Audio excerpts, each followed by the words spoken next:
My mother tried to rip my wedding band off my bruised hand during the Lantern Festival and screamed, "You ambition-poisoned girl, you've shattered everything I trained you for." When my fiancé stepped in, she shouted, "You corrupted my daughter." That was months ago. This morning, she was pleading to take it all back. The air at the Harvest Gala was heavy with perfume, vineyard heat, and too many eyes. Everyone looked just a little too polished. The kind of event where you're supposed to smile even if your whole world's falling apart, which mine was about to. My name is Melina. I'm 30 years old, an aerospace engineer. And that night I was supposed to be celebrating my engagement. Instead, I ended up with blood on my wrist and shame crawling up my throat. It was the first Friday of October in our tiny village in Asturias, Spain. The whole town turned out for the Harvest Gala. Women in silk shawls, men in pressed suits. Long tables stacked with grilled chestnuts and cider in every direction. I hadn't been home in over a year, but when the mayor invited us, and by us, I mean me and Elias, my fiancé, my mother insisted we attend. She called it a family obligation, which really meant a chance to parade you around like livestock. Elias was holding my hand. We had just arrived. He wore a navy jacket and a kind smile, his other hand tucked into his coat pocket like always. I knew he was nervous. Small towns and sharp opinions never mixed well with outsiders, especially not ones who happened to be therapists, especially not ones who wore canvas shoes to formal events. People were already whispering as we crossed the lawn. I felt their eyes like heat on the back of my neck, but I kept my smile steady. I had to. It was the one thing my mother taught me how to perfect. She found us near the tapas table. My mother, Consuela de Torres, had her signature wineglass and steel-spined posture. Former opera soprano, etiquette instructor, an undisputed tyrant of any room she entered. She wore emerald, of course, to match her eyes and her expectations. "You didn't tell me you were engaged," she said flatly, her gaze fixed not on me but on the ring. It was a small sapphire, simple, elegant. Elias picked it himself. It suited me. It did not suit her. "I was going to tell you tonight," I said carefully. In person. In person." She looked at Elias like he was a chipped plate someone forgot to throw away. What a bold assumption. Elias extended a hand. "It's nice to finally meet you, Señora de Torres." She didn't take it. "You'll call me Consuela. If you last that long." The next few moments are hard to piece together. My memory comes in shards. The clink of her wineglass, the gasps from nearby guests, the tight sting of her fingers around my wrist. She grabbed my left hand so fast I spilled cider all over my dress. She yanked my arm upward for everyone to see and barked, "You think this is your destiny? A man with calluses and soft eyes? A foreigner who twists your mind like clay?" "Let go of me," I said, yanking back. Her nails scraped my skin. The ring dug into my knuckle. Elias stepped between us. "Ma'am, you're hurting her." She turned on him, face red. "You're the reason she abandoned her path. You poisoned her with your ideas. Therapy, weakness, shameful ambition." People were staring. Few phones came out. Somewhere in the crowd, someone whispered my name. Then I heard her again, low and guttural. "You disgrace our bloodline for love and machinery." My hand was bleeding where her nail caught the skin. I didn't feel it. Not really. I just heard the rush in my ears and saw Elias's face go still. "Enough," he said. He moved in front of me, shielding me, even as she tried to reach around him. The ring was barely hanging on, twisted sideways on my swollen finger. That's when the security guard approached. Someone must have called them, or maybe they just knew my mother by reputation. Consuela finally dropped my hand, but not before turning to the growing crowd and announcing, "You'll all see. This is how empires rot, not from war, but from weak daughters and the men who dilute them." Then she walked away. Just like that. No apology. No shame. Just victory in her stride. Elias wrapped his arm around me and whispered, "We're going home." I nodded, mute. My knees wobbled as we walked. The crowd parted like water. Some still stared.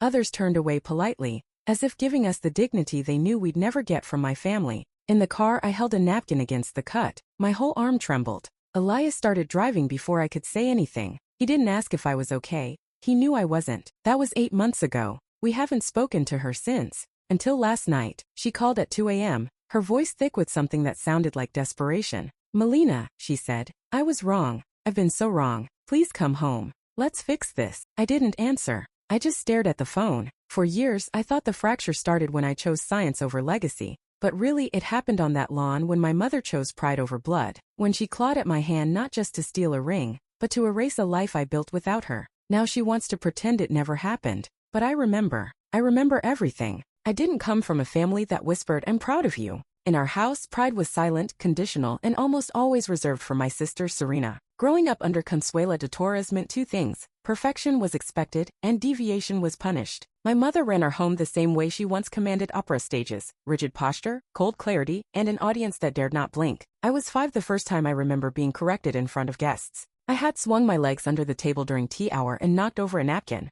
Without missing a note in her story about dining with royalty in Barcelona, she reached under the table and pinched my thigh until I sat still. A lady's ankles, she whispered, are her quiet dignity. It never mattered that I was the one who read before anyone else in my class, or that I could disassemble a radio by 7. What mattered was that my elbows didn't touch the table and my tone didn't rise above mezzo piano. Serena could glide. She was 5 years older, tall, graceful, and always knew which fork to use. My mother adored her. And why wouldn't she? Serena never questioned anything. She wore the ballet slippers, she sang the arias, and by 15, she could walk into any room and command the kind of reverent silence my mother believed was our birthright. I, on the other hand, got dirty. I fixed things. I asked why. At first, I just wanted her to look at me the way she looked at Serena. I thought if I practiced harder or smiled softer, maybe I could shrink myself into someone she could be proud of. But the older I got, the more I realized that wasn't the issue. The problem wasn't who I was, it was that I refused to perform. By 13, I was obsessed with planes. I checked out books from the library and traced blueprints until my eyes blurred. I begged for models and kits, but instead got another etiquette manual. Your hands are for teacups, not screws, my mother said. The day I came home with the pamphlet for the elite aerospace preparatory program in Munich, I thought, just maybe, I'd found a way to bridge the gap. I handed it to her with shaking fingers and said, they want to interview me. I made the shortlist. She didn't say anything right away. She took the paper, read it in silence, then folded it neatly. I waited, smiling like a fool. The next day the pamphlet was gone. That night, I found the pieces in the fireplace, blackened edges. The ink melted away. You're not going, she said over dinner as if we were discussing the weather. There's nothing for you in Germany. Your place is here. This heritage, it matters more than rockets. I didn't fight. I was 16. I sat in my room and stared at the soot and told myself I didn't care. But I did. God, I cared. I didn't leave. I stayed. Because I thought if I just gave her one more chance, she might meet me halfway. That's when I started dating Matteo. He was from the next village over, tall, quiet, the son of a respected farming family. My mother adored him, said he had presence. He didn't mind that I kept my opinions to myself around her. He didn't mind that I stopped talking about Munich or propulsion systems. He liked me quiet, so I became quiet. We dated for almost 2 years. I wore his grandmother's locket and learned to knead dough the way his mother taught me. I nodded when they talked about settling down and opening a shop, and for a while I convinced myself that was enough. Serena got engaged at 24. My mother called it a triumphant alliance. I stood at the edge of the celebration, clapping politely, dressed in pale lavender because it wouldn't pull attention. I watched as she took photos with guests and offered delicate smiles that reminded me of magazine covers. No one asked what I was doing that year. I wasn't doing anything. I was still home, still obedient, still shrinking. It wasn't until I turned 22 that something shifted. I found an old paper I'd hidden in the lining of a book, my original application to that aerospace program. My handwriting was messy, but I could still hear the fire behind it. Dreams don't die easily. They wait. That week, I reapplied to a different university in Madrid. Not Munich, I couldn't risk her finding out. But it was something. She didn't know until I moved out 4 months later. Matteo stood in the driveway stunned.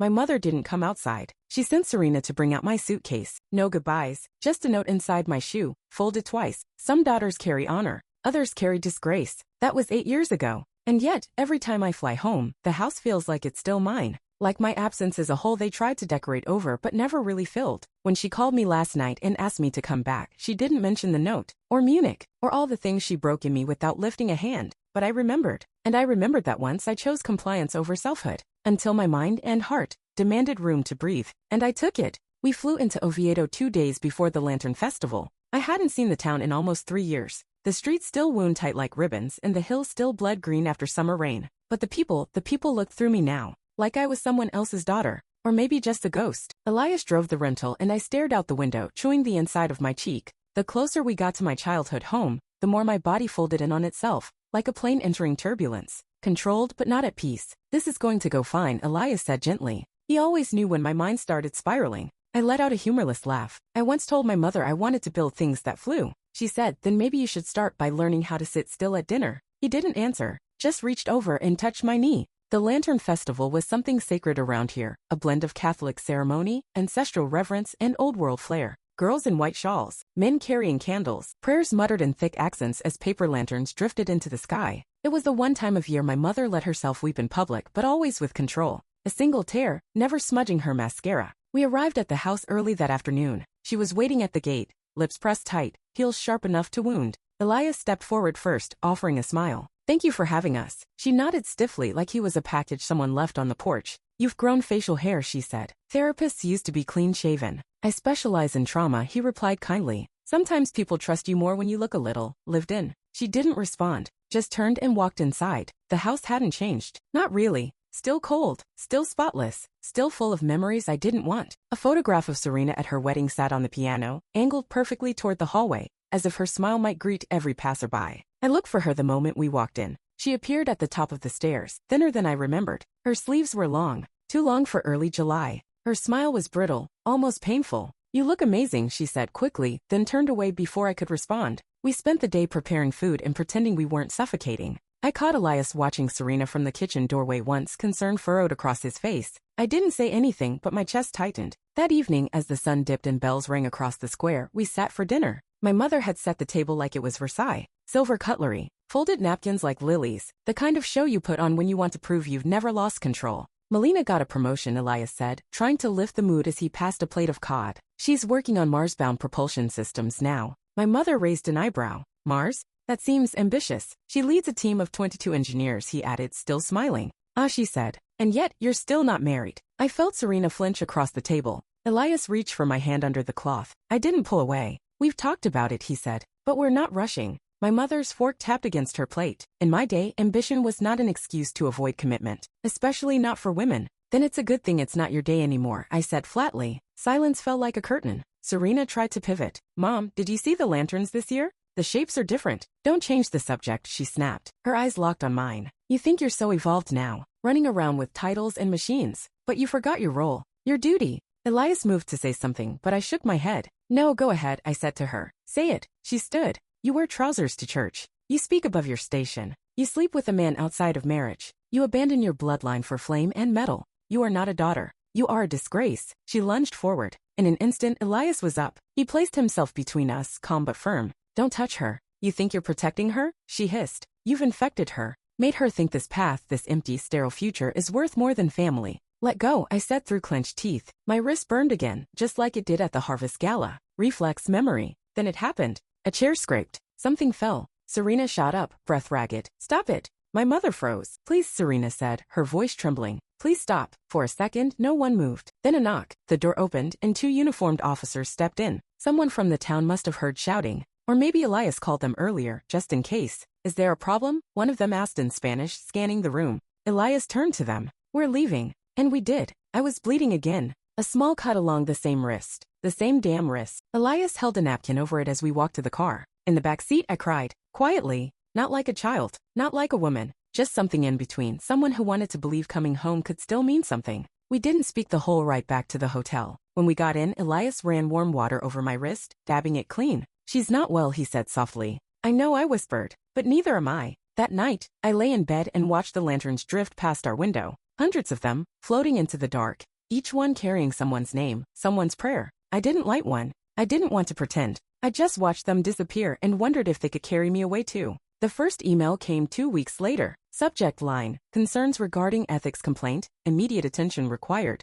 At first I thought it was a phishing scam. But the logo was real. The sender was real. And the file attached was very real, a document alleging that I had falsified data in a propulsion systems report tied to a defense contractor. I stared at the screen, heart punching against my ribs, then reread the email 4 more times. There was only one conclusion I could come to. This wasn't random. This wasn't a mistake. This was her. Consuela de Torres had started her war. Elias found me in the kitchen an hour later, still in my robe, staring at my untouched coffee. You're pale, he said, kneeling beside me. Talk to me. I slid the laptop his way. He read the email without blinking. She filed a report under a fake name, I said hoarsely. But the wording? The phrasing? I know it's her. She used to correct my essays the same way with those exact words. Destabilized professional decorum. That's her voice. He didn't argue. Just sat beside me and took my hand. By the end of the week, 3 more emails followed, each more pointed than the last. One questioned my qualifications. Another claimed I had violated proprietary patent restrictions. The third linked to an anonymous blog post that accused me of being an immoral asset to foreign interests.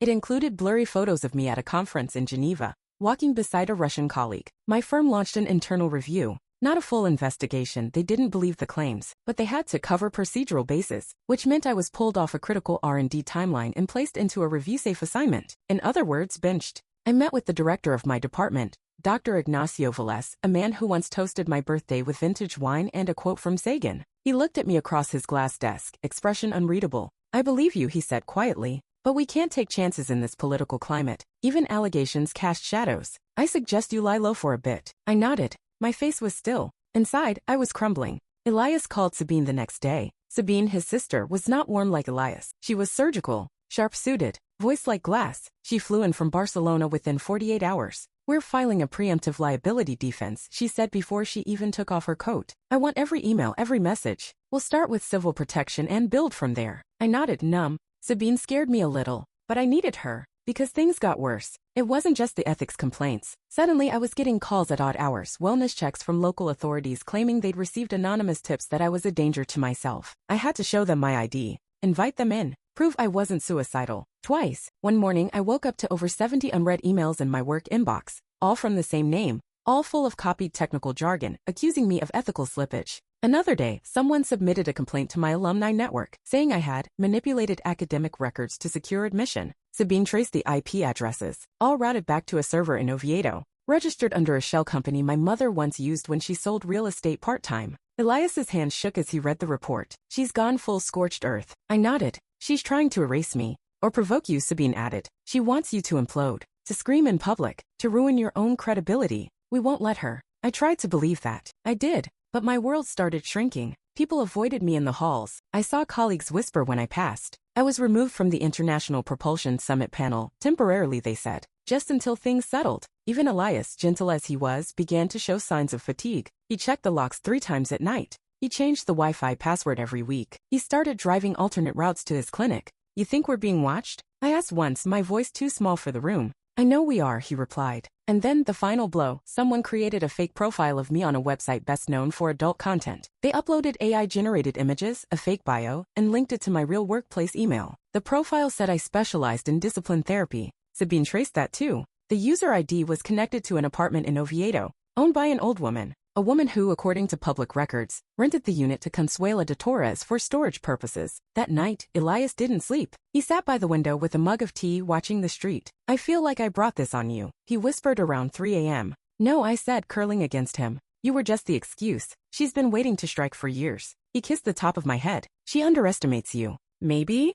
Or maybe I was the one underestimating her. The length she would go to protect the image she curated, the delusion she carved from our bloodline. My mother always taught us, silence is dignity. But now I understood her secret. She didn't believe that. She believed silence was control. And I had broken mine. So she was breaking everything else. But I wasn't done. Not yet. It started with a voicemail. Not from my mother this time, but from Serena. The golden child. The good one. Melina, she said, her voice strained and too high. You need to stop. You've made your point. All of this legal mess, it's too much. You're tearing the family apart. You always do this. Click. Then another message a day later. You think she's the only one who can make your life hell? Don't test me. You're not the only one who knows how to burn things down. That one I played for Sabine. Good, she said, jotting down a note. We'll add her name to the complaint. Coordinated harassment. Threats. Possibly aiding in reputational sabotage. But she's scared, I said, more to myself than to her. Sabine didn't even look up. So are all abusers when the lights come on. After that, the calls came daily. Sometimes Serena was weeping. Sometimes raging. Sometimes begging.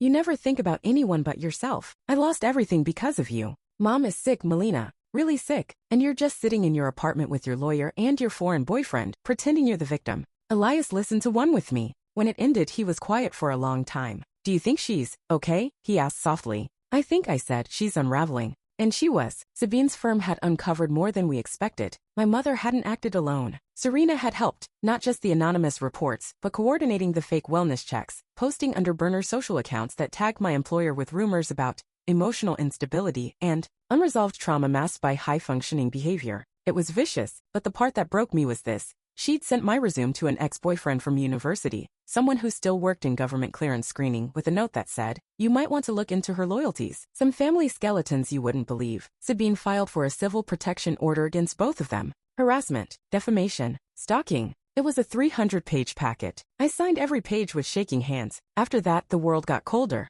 We changed our routines. No more morning walks. Elias shifted his sessions to telehealth. We moved my workstation to a co-working space under a different name. Then one night, Elias found a car idling outside our apartment at 2:11 a.m. headlights off. Driver slouched low. It peeled away the second he stepped onto the sidewalk. I didn't ask him what he saw in the man's eyes. We bought a door camera, upgraded our security system. I kept the letter opener beside the bed. Sabine said, "This is textbook escalation. They're losing control, so they're flailing. You're winning." It didn't feel like winning. It felt like being hunted. So we made a decision. Quiet, fast, legal. We'd get married. Just us. Courthouse. No notice, no fanfare. A reclamation of peace. The morning of the wedding, I wore a simple navy dress and pulled my hair into a low bun. Elias buttoned his collar with steady hands. We didn't speak much, not out of nerves, but out of reverence. For what it meant, for what we'd survived. We got to the courthouse early. There were 2 couples ahead of us, and then I heard it. Latin hymns, a voice calling Melina. I turned. My stomach dropped. They were all there.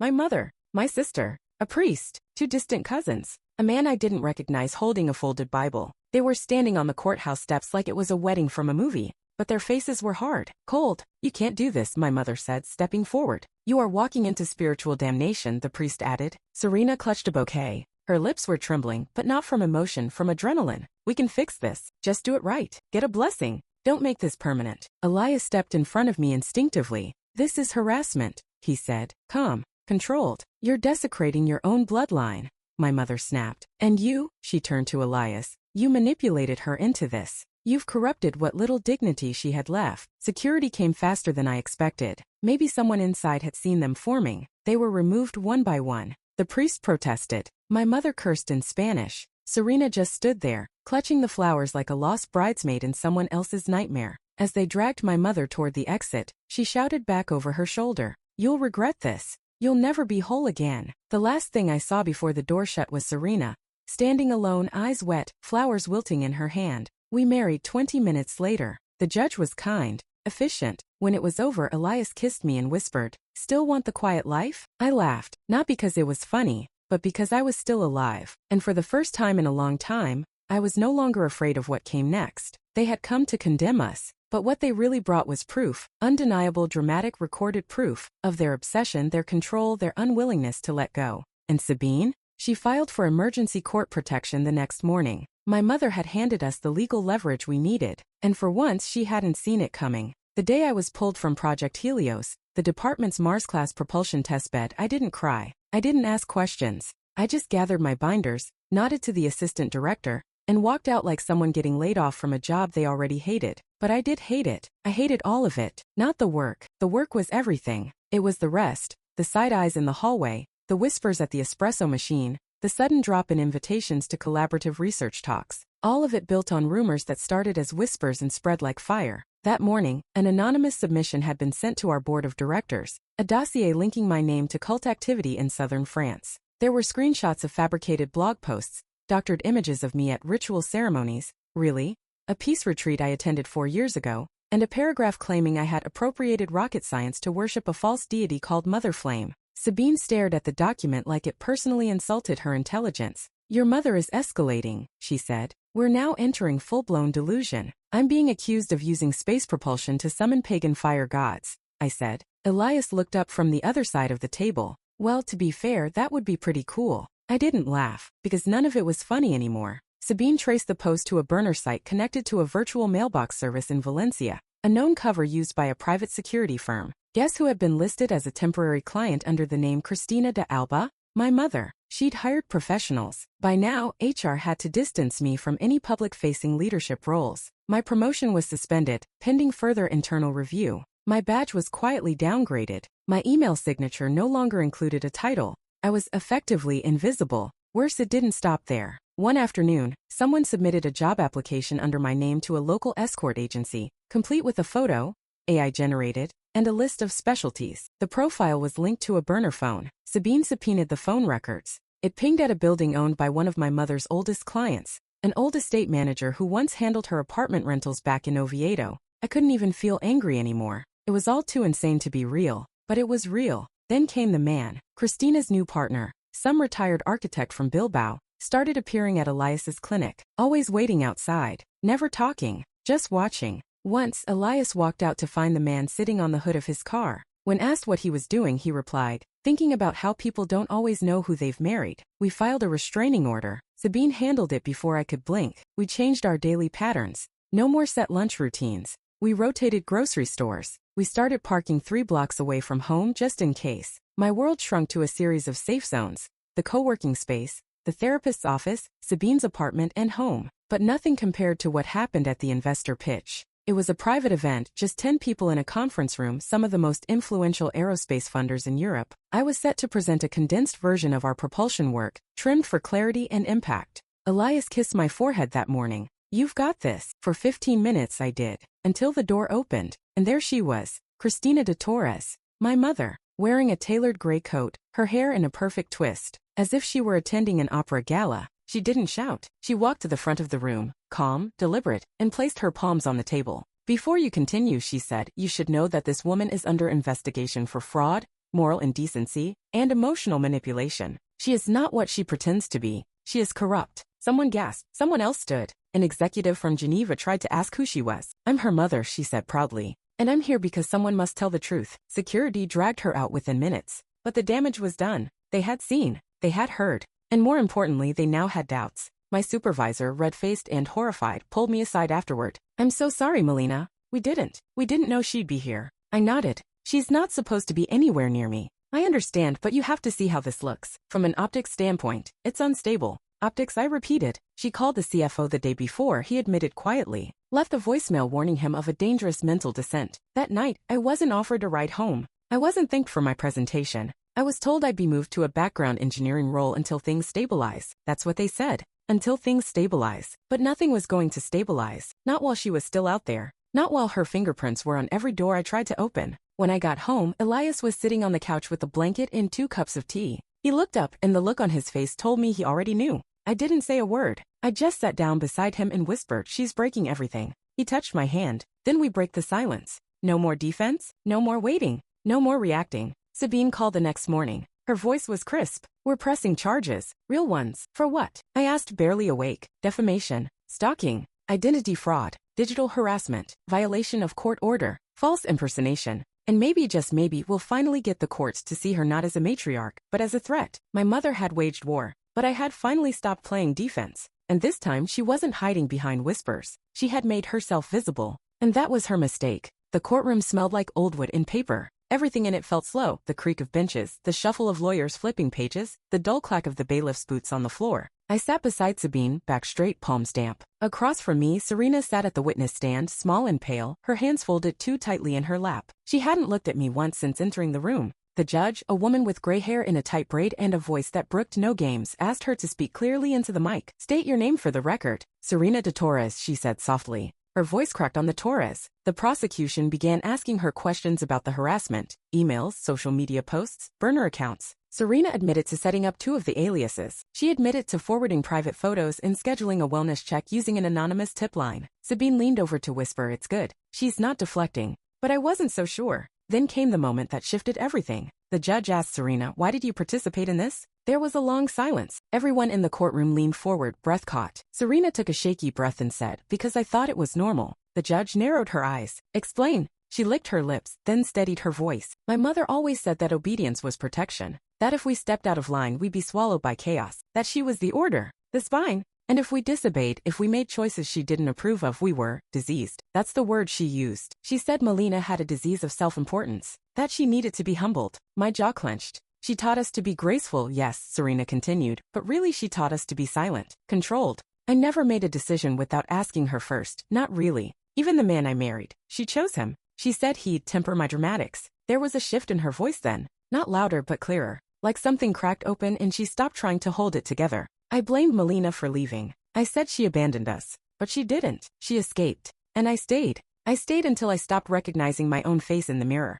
I blamed her because she did the thing I was too afraid to do." Someone in the gallery gasped. "I'm sorry," Serena said, turning toward me for the first time. Our eyes met. "I'm so sorry. I didn't cry. I didn't move. But inside, something I didn't realize was clenched finally let go. When the cross-examination started, Serena didn't waver. She admitted to the wrongdoing, but she also painted a picture of our childhood that no one could refute. She told the court about the endless posture drills, the way Consuela punished us with silence for days, the way kindness was rationed like currency. She talked about the bruises on her arms, how she started wearing long sleeves not to hide them from strangers, but to avoid triggering our mother's disapproval. She hated when we looked weak, she said, even if she was the one who made us weak. After the hearing recessed, I found her alone in the hallway, slumped on a bench like a discarded doll. I walked over. For a minute, we didn't say anything. Then Serena said, I didn't think you'd look at me again. Not after all I did. I sat beside her, close but not too close. You believed what she taught us, I said. And I believed it too for a long time. Her eyes were glassy, but she didn't cry. I left him, she said.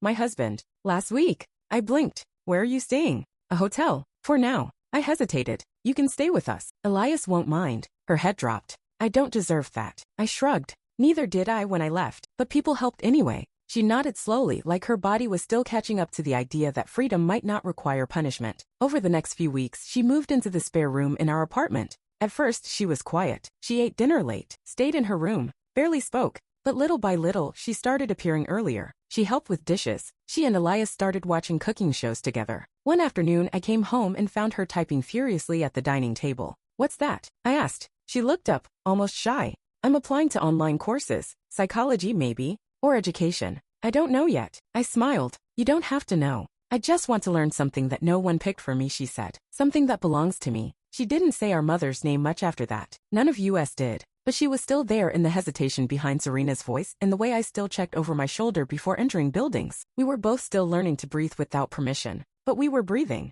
And we were doing it together. For the first time since we were children, the silence between us wasn't dangerous. It was peaceful. It was new. And it was finally ours. We got home late from the grocery store. It was raining, the streetlights flickering through the windshield as Elias parallel parked 3 blocks from our building, like we always did now. Serena was in the back seat, half asleep, arms around a sack of oranges. Elias went up first to unlock the door. He didn't call out. He didn't need to. The second I stepped into the apartment, I knew. Drawers yanked open. The smell of perfume that didn't belong. One of the dining chairs tipped over. A shattered mug by the hallway. And in the bathroom, the mirror. Red lipstick scrawled across it in wide, shaking letters. God sees what you've done. My stomach dropped. Serena gasped behind me. Elias was already checking the windows. She got in, I said, barely hearing my own voice. She used the old key. Sabine arrived 15 minutes later. She never yelled, never panicked. But I could see the tension in the way she held her phone, knuckles white, jaw locked tight. Security footage confirms it, she said an hour later. She entered through the side entrance. In broad daylight, no disguise. Serena sat on the edge of the couch, shaking. She's never done something like this, she whispered. She always made other people do it for her. She never. She's unraveling, Elias said quietly. But I didn't say anything. I was staring at the mirror. The smeared lipstick, my reflection half hidden behind the red. God sees what you've done. What had I done, really? I had told the truth. The police arrested her 2 days later. She didn't resist. She didn't even speak. Just stared at the officers like they were inconveniences, like she was above it all. Like she was still the woman in control of the room. But the courtroom wasn't her stage anymore. This time, she was the defendant. The trial lasted 4 days. Sabine presented the mountain of evidence. The emails, the surveillance footage, the falsified documents, the adult site profile, the staged harassment, the break-in. Each piece more damning than the last. Serena testified again. But this time she stood taller. She wore her hair back. No sleeves. No shaking hands. She walked the jury through every year of subtle indoctrination. Through the quiet cruelty. The way our mother used love as leverage. The way she molded us into characters she could show off and discarded us when we stepped out of line. She read a journal entry aloud from when she was 16. Mom says I have to stop crying or I'll ruin the family's reputation. There wasn't a dry eye in the room. When it was my turn to testify, I kept it simple. I didn't cry. I didn't shake. I told them what it was like to live under a woman who could ruin your life with a sentence. A look. A carefully timed silence. I told them how I stayed quiet for decades because that's what daughters are taught to do. How I thought success would buy me safety. How wrong I was. Then I said the only thing that mattered. She hurt me, I said. And when I survived it, she tried to destroy everything that made me free. The judge asked her if she had anything to say. Cristina de Torres stood. She looked at the jury like they were children, like she was the only adult in the room. I protected my daughters, she said calmly.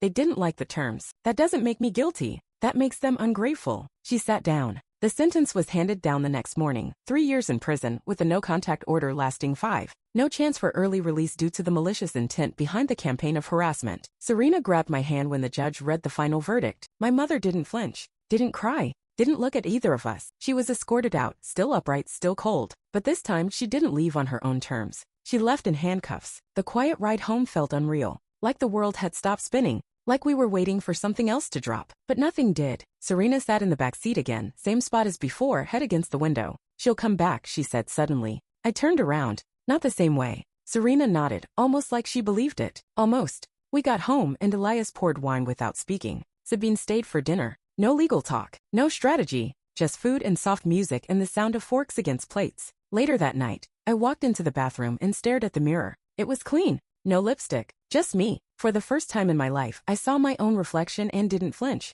Didn't wait for the criticism. Didn't shrink. I was still me. But now I was mine. We stood on the courthouse steps, wrapped in scarves and silence. The trial was over. The sentence final. The reporters had packed up hours ago, and the winter wind had taken their place, brushing past us like a reminder. Life was still moving. Elias waited near the bottom of the stairs, holding 2 mugs of tea from the stand down the street. One for me, one for Serena. She pulled her coat tighter around herself. Her eyes hadn't left the courthouse door since we walked out. She'll come back, she said. Her voice was flat, but I knew what she meant. Not just physically. Emotionally. Her shadow. Her judgment. That voice in the back of our heads that told us how to sit, how to speak, who to be. I looked down at my gloves. Not the same way. Serena didn't answer. But for the first time, I didn't hear resistance in her silence. Only uncertainty. And maybe a little hope. We walked down together. Elias handed me my tea, then turned to Serena. Yours has extra honey. You looked like you needed it. She blinked. Thank you. Thank the vendor. I just told him what you like. I smiled. We stood there for a while, the 3 of us, watching people pass by. None of them knew what we had just survived. They weren't thinking about cycles or silence or courtrooms.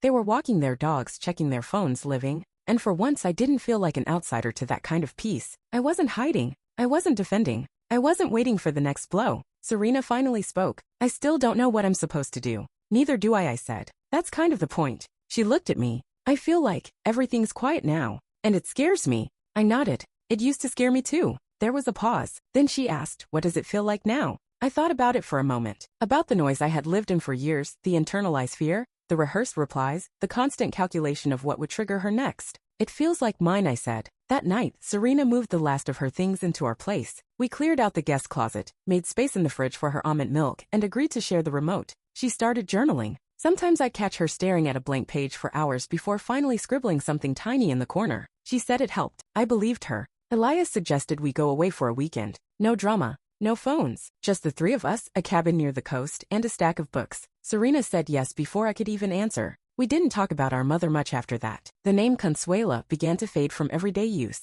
It wasn't deliberate. It just stopped being necessary. Once, Serena asked me if I thought she'd ever really change if prison would break her armor. I don't know, I said truthfully. But I don't need her to change anymore. Serena stared at me like she was still trying to reach that place. She would. Eventually. One morning, I woke up before everyone else and went to the kitchen to make tea. The apartment was silent, not tense, not eerie. Just still. Like it had been waiting for someone to notice it. I watched the sun slip in through the window and spill across the table. The light hit my hands and I realized they weren't shaking. Not anymore. When Serena woke up an hour later, she walked in barefoot, yawning, hair a mess. She looked more like herself than I had ever seen her. I had a dream, she said, pouring coffee. We were little again, playing in the courtyard. Mom was yelling from the window, telling us to keep our voices down. But this time we didn't listen. We just kept laughing. I smiled. Sounds about right. She looked at me. Maybe we should go back there someday. Just once. Say goodbye properly. Maybe?